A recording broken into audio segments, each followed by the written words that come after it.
अस्सलामुअलैकुम readers, welcome to the Azara novel. मैं माला। उम्मीद करती हूँ आप सब लोग खैरियत से होंगे। बहुत ज़्यादा माजरत, मैं कल के एपिसोड वॉइस ओवर नहीं कर पाई थी, और जिन्होंने की थी आई होप सो कि वो सबको पसंद है। मुझे खुद पर्सनली तौर पे बहुत पसंद है उनकी आवाज़। तो मेरे रीडर्स ने यकीनन मुझे बिल्कुल भी मिस नहीं किया होगा, क्योंकि इतनी अच्छी आवाज़ तो नहीं है। खैर इतनी तो है कि आप लोगों को समझ आ जाती होगी कि मैं रीड क्या कर रही हूँ। और आवाज़ पसंद ना आए तो काइंडली अपना माइक को अपने म्यूट कर लीजिएगा और ख़ुद पढ़ लीजिएगा। तो नावल को स्टार्ट करते हैं। दिल तेरा दीदार मांगता है। इससे पहले यार आप लोग प्लीज़ कमेंट्स किया करें, अच्छे से कमेंट्स किया करें। मुझे बहुत अच्छा लगता है पर्सनली तौर पे। मैं अपने यूट्यूब चैनल से आप लोगों के कमेंट्स पढ़ती हूँ, तो मुझे इतना अच्छा लगता है जब प्यारे प्यारे से कमेंट्स आ रहे होते हैं। अच्छा ये बताएं, तब्रेज़ को क्यों भैया आप सब कह रहे हो? कोई कह रहा है उसे शूट कर दूँ, कोई कह रहा है उसे मार दूँ, कोई कहते हैं उसे घर से उठा लेते हैं। एंड ना करो यार, मेरा वो भी हीरो ही है ना, वो भी हमारे नावल का हीरो है, और इतनी मेहनत से लिखा है हर किरदार को हमने, तो काइंडली सपोर्ट किया करें आप लोग। नावल को स्टार्ट करते हैं। दिल तेरा दीदार मांगता है कि एपिसोड नंबर 12। मुझे मालूम था वो नहीं मिलेगा मुझे, उसको मालूम था मुझे मोहब्बत है उससे। दावर मुर्दा कदमों से चलता आज फिर लाइब्रेरी आया था। ये छोटी सी लाइब्रेरी उसे सुकून देती थी। हालांकि यहाँ माजी में हुआ असरात का वाक़या दावर चाह कर भी न भूल पाया था। तुझे क्या लगता है तू मेरे साथ ऐसा करेगा? मैं तुझे अपने मालिक का नाम बता दूंगा। कुर्सी पे रस्सियों से बंधा वो वजूद अब चीखा था। आहिस्ता। दावर ने अपनी उंगली मुंह पर रखकर उस वजूद को खामोश रहने का कहा था। देखो दावर, सुन लो, हमारी तुम्हारे साथ कोई लड़ाई नहीं है। तुम्हें क्या लगता है तुमने इतने दिनों से मुझे कैद किया हुआ है कि मेरे मालिक को पता नहीं चलेगा? देखना वो तुम्हारा हशर बिगाड़ देगा। उस शख्स की आवाज़ फिर से तेज़ हुई थी, जो अब की बार दावर को नागवार गुजरी थी। तुझे एक बार इज्जत से की हुई बात समझ नहीं आती क्या? दावर गुस्से से आगे बढ़ता उसके बालों को अपनी मुट्ठी में जकड़ गया था। और क्या कहा? मेरा मामला नहीं। तूने उस रात जिसे डराने की कोशिश की थी ना, मेरे दुनिया में सबसे ज़्यादा मामला उसी के साथ है। दावर ने एक ज़ोरदार मुक्का उस शख्स के मुंह पे जड़ा था। उसके होठों के किनारों से अब खून निकल रहा था। दावर सुमरों ने उसे ज़िंदा रखा था ताकि वो उस शख्स का नाम जान पाए, लेकिन इस शख्स को इज्जत रास ही नहीं आई थी। दावर ने अपनी शॉल उठाकर गन निकाल कर उस पर साइलेंसर लगाया था। नहीं, मुझे साइलेंसर, हाँ, मुझे छोड़ दो, मैं तुम्हें बताता हूँ। वो शख्स फ़ौरन ढाल होता दावर के आगे गिड़गिड़ाया था। पहले से रास नहीं आई, जल्दी बताओ। दावर की शहद रंग आँखों से गुस्से से लहू लहान हो रही थी। लेकिन खुदारा मेरे बच्चों को बचा लेना, क्योंकि वह शख्स पहले मुझे और फिर मेरे बच्चों को मारेगा। उसने रोते हुए दावर के सामने इल्तिजा की थी। तुम बेफिक्र रहो, जिस दिन मैंने तुम्हें कैद किया था उसी दिन तुम्हारे बीवी बच्चों को मैं शहर अपने घर भेज दिया था, क्योंकि मुझे पता था जो भी तुम्हारा मालिक है वो घटिया हरकत से बाज नहीं आएगा। दावर अपने हाथ से खून साफ करता उस शख्स को सारी बात तफसील से बता चुका था। मुझे माफ़ कर दें दावर साईं, आप जैसे शख्स मैंने अपनी पूरी हयाती में नहीं देखा। वो रोते हुए अपना सर झुका गया था। मुझे ज़मीम जतोई ने बताया था, लेकिन दावर साईं, आपके लिए मुझे अब जान भी देनी पड़ी ना, तो मैं पीछे नहीं हटूँगा। उसे ज़मीम जतोई ने भेजा था, सॉरी।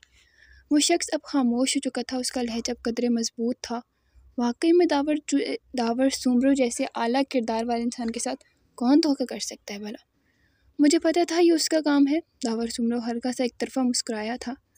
और तुम यहाँ से निकल कर मेरे शहर वाले घर जाओगे, क्योंकि ज़मीम जतोई तुम्हें कुत्तों की तरह ढूंढ रहा है, और अगर तुम उसके हाथ लगे तो वो तुम्हें मार देगा।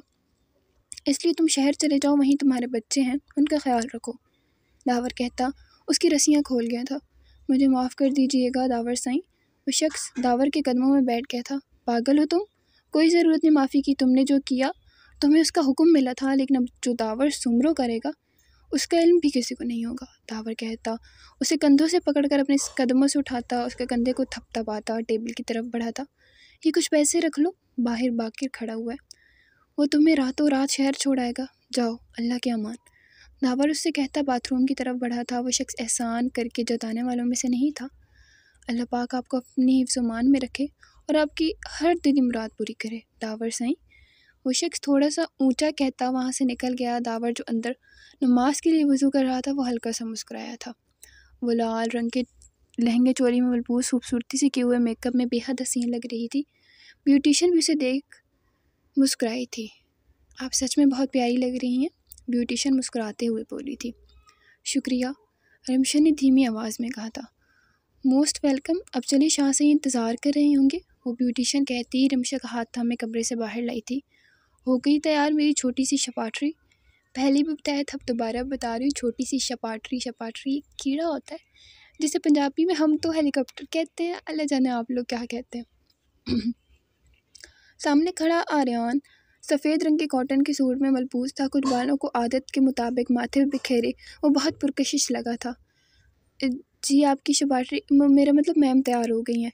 वो ब्यूटिशियन भी उसे शपाटरी कहती, लेकिन आर्यन की नज़रों को देख फ़ौरन सर झुकाती वहाँ से जा चुकी थी। आर्यन रिमशा के हाथ थामे उसे कमरे में लाया था। कमरे को बहुत खूबसूरती से सजाया गया था। लाल रंग के गुलाबों ने कमरे में खूबसूरत और दिल मोह लेने वाली खुशबू बिखेर रखी थी। और आहिस्ता आहिस्ता उसके साथ कदम बढ़ाती बेड तक आई थी। सॉरी मेरी छोटी सी जान, मैं भूल गया था कि आप पाजेब में अनकम्फर्टेबल फील करती हैं, आर्यन ने कहते रिमशा के पैरों में झुककर उसकी पाजेबें उतारी थी। अब मेरे लिए मेरी हर पल सीने में धड़कती धड़कनों के मुतरादिफ है। अब दोबारा से पढ़ती हूँ, मैं अटक गई थी खुद। अपनी ही लिखी हुई लाइन पिट गई हूँ। आप मेरे लिए मेरी हर पल सीने में धड़कती धड़कनों के मुतरादिफ हैं। मुस्कुरा कर उसके लबों पे झुकता उस पर साया कर गया था।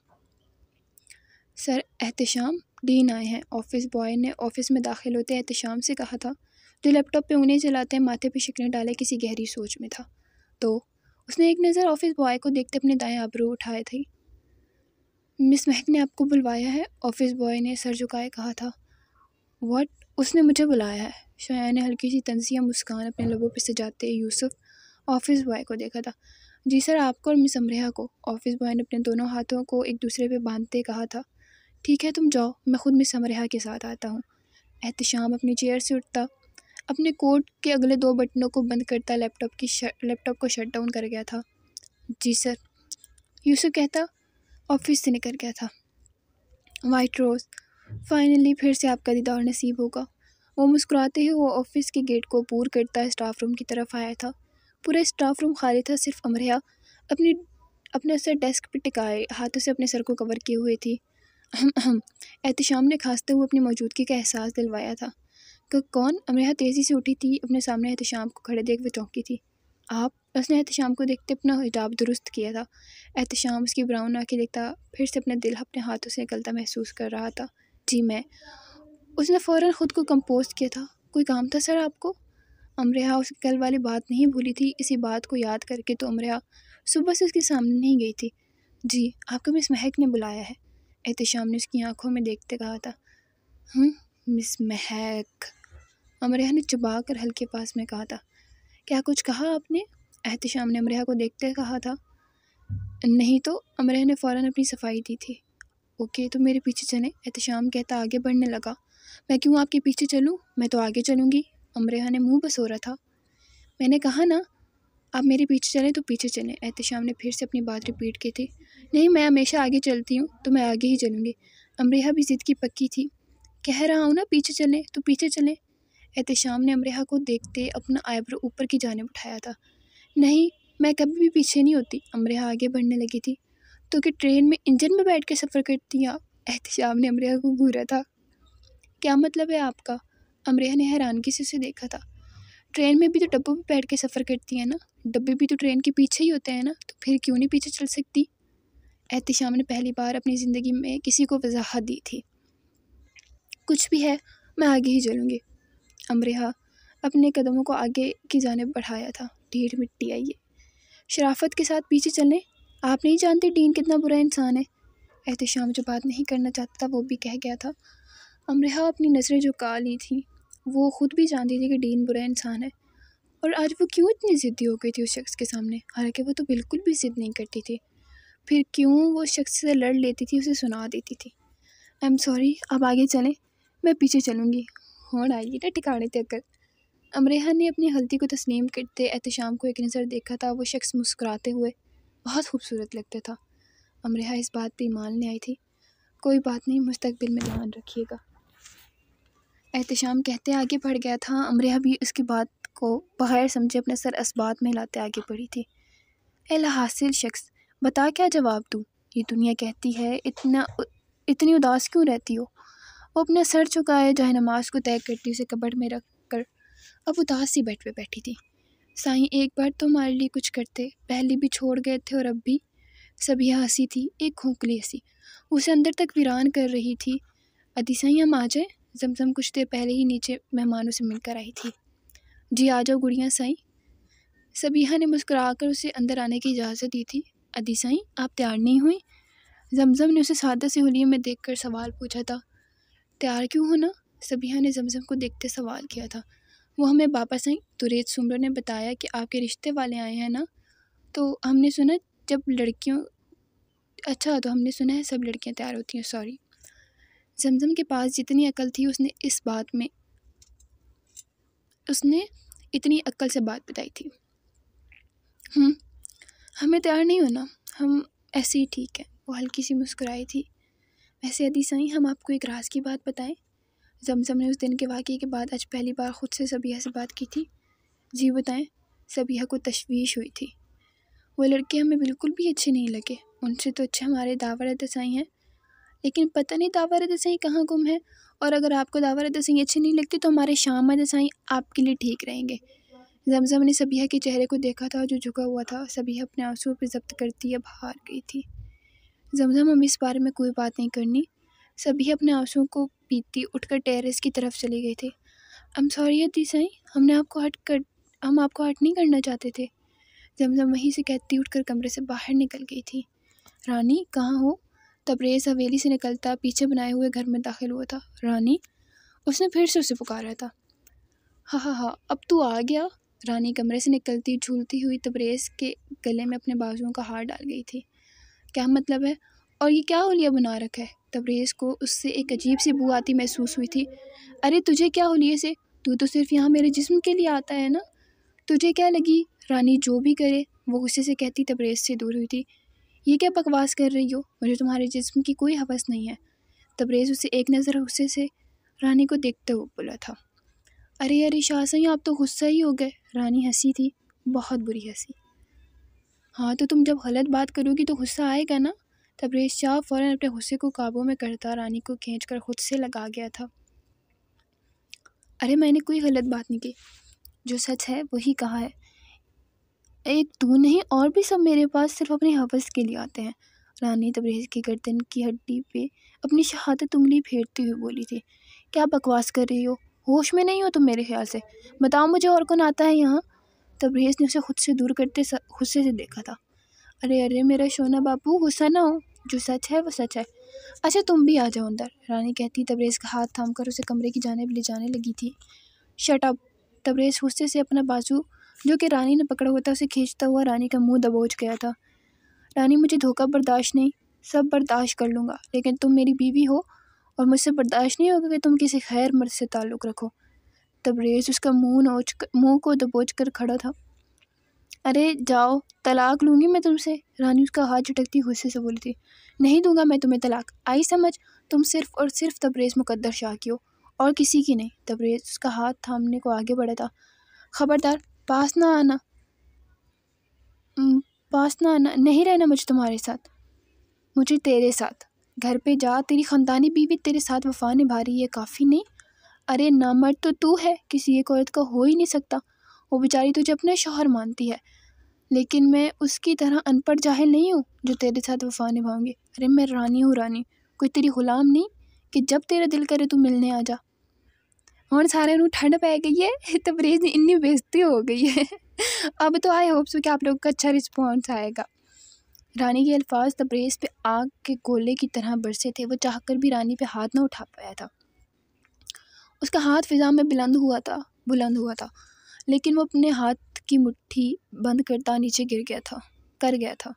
हाथ उठाने की गलती भी ना करना शाह साईं, मैं निशा सिकंदर नहीं हूँ जो तेरे जुल्म बर्दाश्त करेगी। आज रानी के अल्फाज ने उसे झंझोर डाला था। निशा का रोता हुआ चेहरा एकदम से उसके आगे लहराया था। चले जाओ शाह साईं, मुझे इस वक्त मज़ीद कोई बात नहीं करनी। रानी कहती अपने कमरे की तरफ चली गई थी। दरवाज़ा बहुत ज़ोर से बंद हुआ था। तबरेज़ का बस चलते तो वो पूरी दुनिया तहस नहस कर देता। वो गुस्से से भरा हुआ उस घर से निकला था।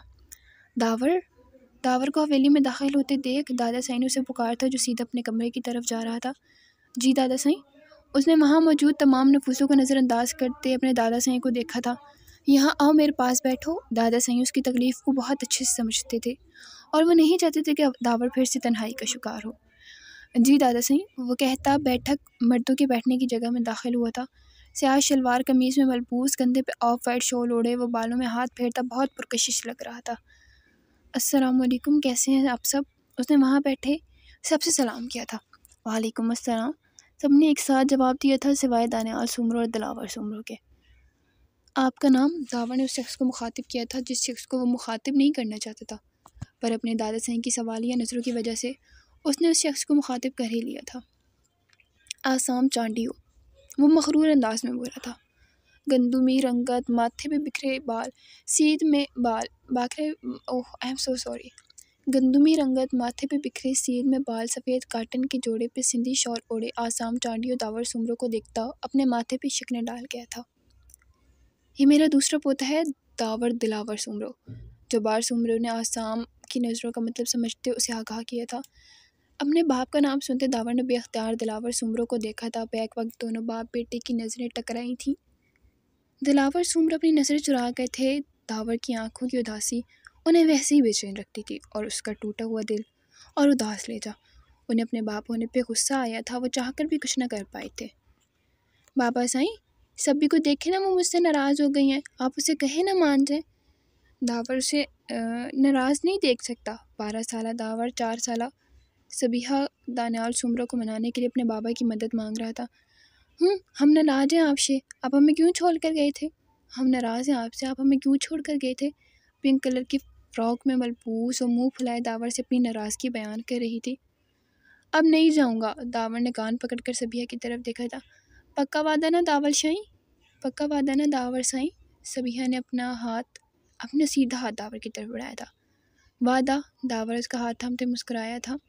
ये दोनों भी ना छोटे से और वादे ले रहे हैं। नेहा दिलावर सुमरो की जान से अजीज़ बीवी ने दिलावर सुमरो से कहा था तो वो भी मुस्कुरा दिए थे। उनका एक ही बेटा था और उन्हें बचपन से अपनी भतीजी अपने बेटे के लिए पसंद थी, लेकिन वो बेबस थे, कुछ न कर पाए थे।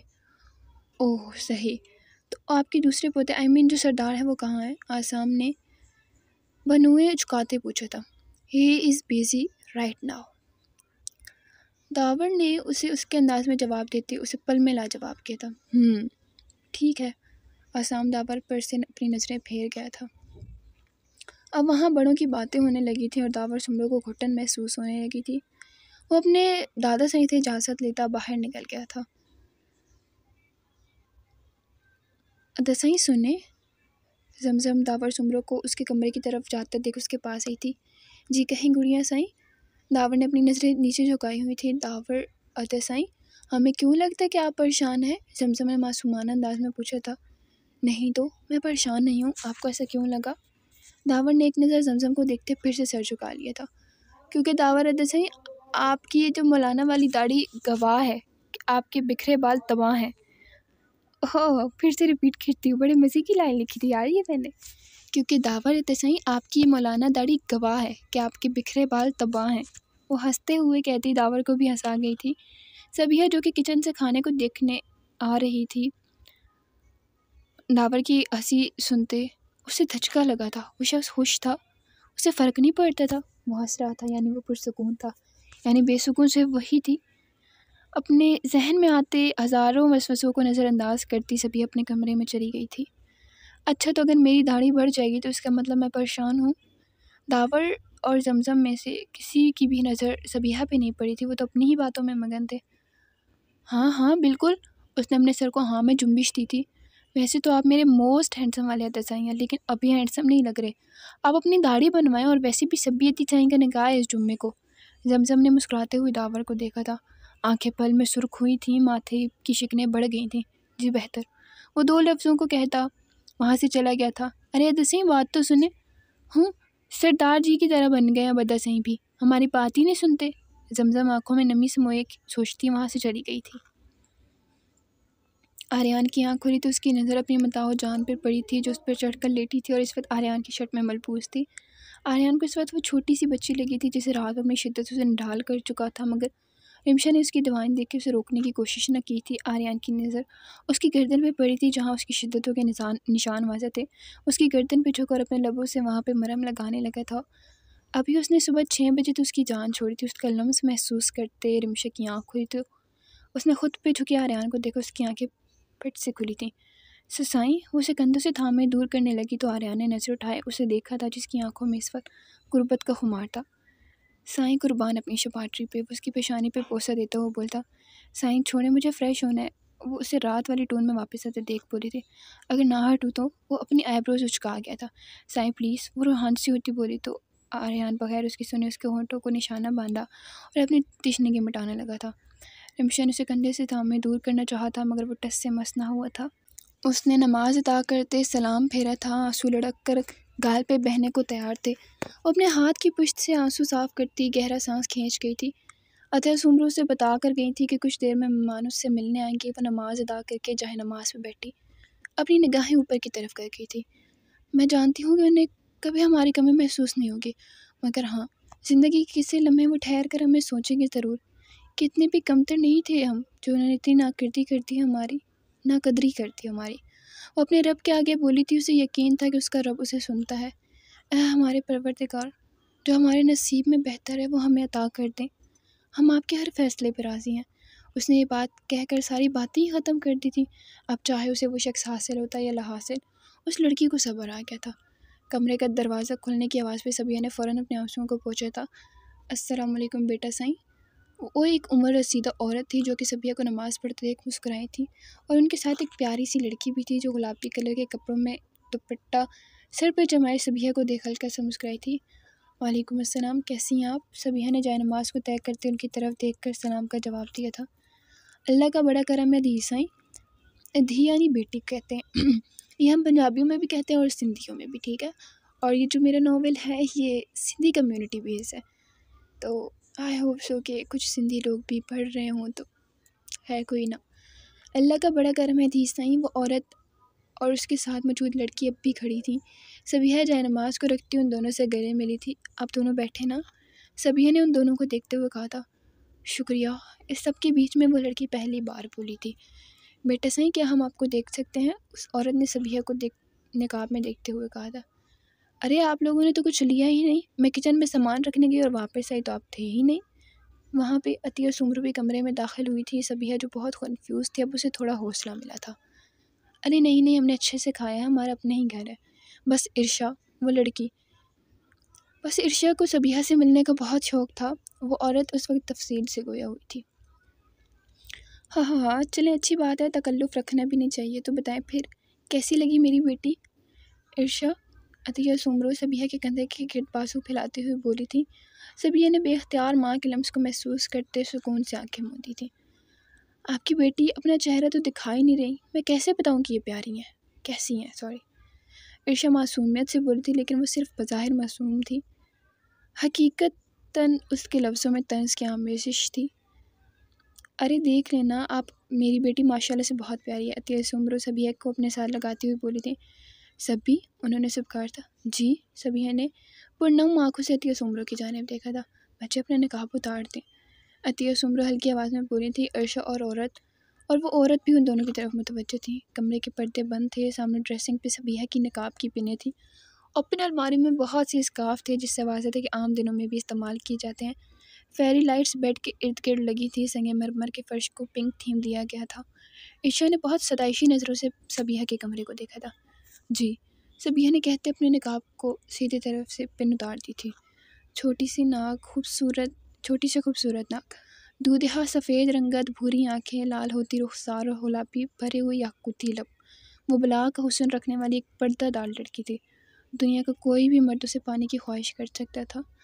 माशाल्लाह माशाल्लाह माशाल्लाह, अल्लाह नज़र बद से बचाए, आमीन। वो महताब चांडियों, वो औरत कहती उठकर सबिया के पास आती, उसके माथे पे बोसा देती पीछे हुई थी।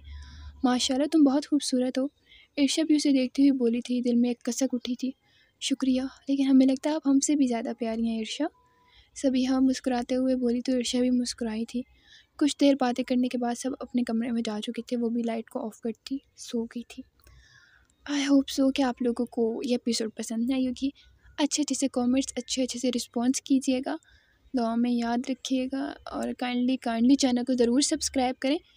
6 के कंप्लीट होंगे तो मेरा तो दिल है कि मैं नेक्स्ट एपिसोड 6 के कंप्लीट होंगे देन ही दूँगी। तो जल्दी से फिर 6 के कंप्लीट करें, सब्सक्राइबर दिया ज़रा नॉवेल्स के, फिर नेक्स्ट एपिसोड आ जाएगी।